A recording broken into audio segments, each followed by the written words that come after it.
जी नाजरीन, our news में खुश आमदीद कहते हैं। खबरों का रुख करते हैं ठड्डा भट्टियां की तरफ, जहां से हमारे रिपोर्टर सुहेल नईम की रिपोर्ट के मुताबिक पीएचपी ठड्डा भट्टियां के जवानों की फर्ज शनासी और दयानतदारी।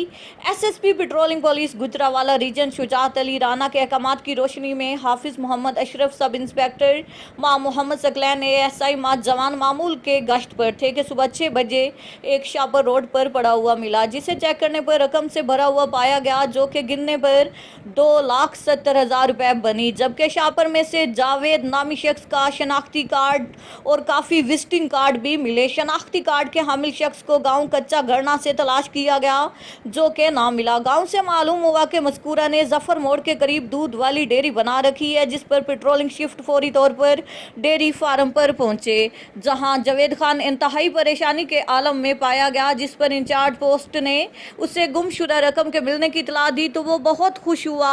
उसकी आंखों में खुशी से आंसू आ गए। वाक़े की इतला मिलते ही DSP patrolling police Hafizabad Parvez Iqbal Gondal PHP Thatta Bhattian पहुंचे और रकम अपने हाथों से जावेद खान के हवाले की, जिस पर मज़कूरा शख्स पेट्रोलिंग पुलिस को बहुत सी दुआएं देता हुआ रवाना हो गया। डीएसपी साहब ने पेट्रोलिंग पुलिस के जवानों की फर्ज शनासी और ईमानदारी को देखते हुए तारीफी असनाद और नकद इनामात की सिफारिश कर दी।